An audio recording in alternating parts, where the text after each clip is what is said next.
O eto, may update po tayo kay Dunyor matapos kumalat ang balitang stage 4 na daw. Pero hindi po natin alam kung totoo yan kasi nag-viral po ang mga post na yan. Stage 4 na daw, namayat na daw sabi ni Rab, at kung ano-ano yung mga post nila.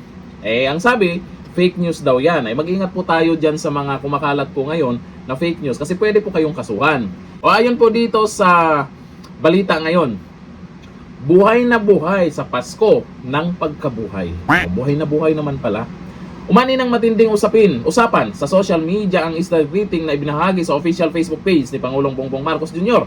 kung saan kapansin-pansin umano sa larawan ang maayos at malusog na pangangatawan ng Pangulo habang kasama ang kanyang pamilya. Malusog, mataba siya dyan Kaya akala ko ba na mahayat? Sa naturang post, makikita ang Pangulo na sa isang outdoor setting na may caption na Happy Easter everyone. Post po yan kahapon ni Pangulong Bongbong Marcos sa kanyang page. Para sa ilang netizens, ang naturang larawan ay nagsilbing patunay na maayos ang kalagayan ng Pangulo. O kaya doon sa mga kumakalat ay sinasabi sa post na to na hindi totoo yun. Kasunod ng mga naunang ekspekulasyon online hinggil sa kanyang kalusugan at presensya sa publiko. Gayunman, hindi rin nawala ang mga tanong mula sa ibang netizens, partikular kung ang larawan ginamit ay kuha ba sa parehong araw o isang throwback lamang. Kasi napanood naman po natin mga nakaraan po na mga video, meron pa nga doon nagre-report pa. Pumayat naman talaga siya. Dyan sa picture po, bakit tumaba na? Kaya ang duda po ng iba dyan, throwback lang. Ito nga si Atty. Rowena Guanzon na pareact din dyan.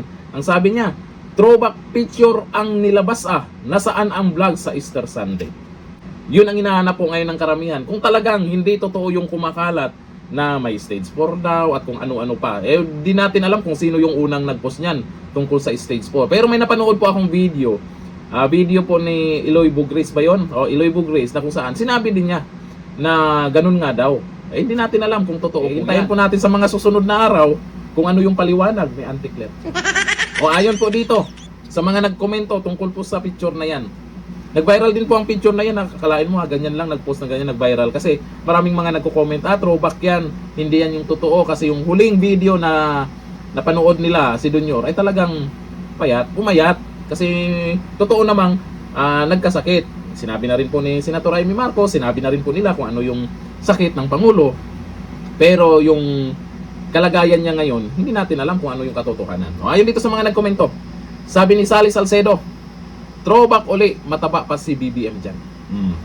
Diba? Yun ang napansin po. Bakit kailangan pang mag-post ng ganyan?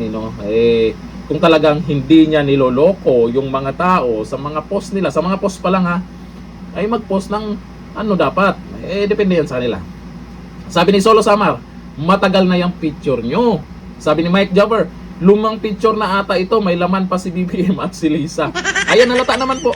Malay natin kung inedit lang. Malay natin ay yan yung picture talaga nung Easter Sunday, tapos inedit lang.